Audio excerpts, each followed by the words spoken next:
ভাই 2 দিনের দুনিয়া, এটা 2 দিনের দুনিয়ায় আমরা 2 দিনের দুনিয়ার জন্য আইছি দুনিয়ায়। আল্লাহ আমাদেরকে পাঠাইছে আখিরাতের হিসাবে মাত্র 2 দিনের দুনিয়া। এই 2 দিনের দুনিয়ায় আল্লাহ পাক আমাকে পাঠাইছে, আমাদেরকে পাঠাইছে, আমাকে আপনি পাঠাইছে দুনিয়ায় ভালো ভালো কাজ করার জন্য, আল্লাহর ইবাদত করার জন্য পাঠাইছে আল্লাহ পাক মানুষ আর জিনকে পাঠাইছে আল্লাহ পাকের আল্লাহর ইবাদত করার জন্য। আল্লাহ পাক কোরআনে বলছে ওমা খালাকুম জিন্না ওয়াল ইনসা ইল্লা লিয়াবুদুন, জিন আর মানুষকে আল্লাহ পাঠাইছে দুনিয়ায় আল্লাহর ইবাদত করার জন্য। সে আল্লাহর ইবাদত করলে, ভালো ভালো কাজ করলে তাহলে কবরের শান্তি এবং আখিরাতের শান্তি পাওয়া যাবো। আখিরাতের শান্তির জন্য, কবরের শান্তির জন্য ভালো ভালো কাজ করতে হবো। এই দুনিয়া থেকে ভালো নেক আমল করে যেতে হবো। নেক আমল যদি করে যেতে পারি তাহলে কবরের শান্তি, আর তাহলে হলো কবরের শাস্তি কিন্তু কঠিন শাস্তি।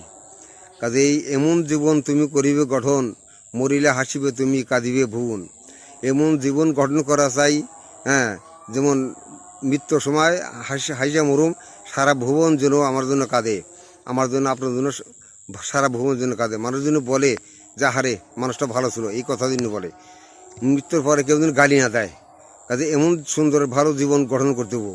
এমন জীবন তুমি করিবে গঠন, মরিলে হাসিবে তুমি কাঁদিবে ভুবন, সারা ভুবন যেন কাঁদে। ভাই ভিডিওটা যদি ভালো লাগে তাহলে সাবস্ক্রাইব করে দিন।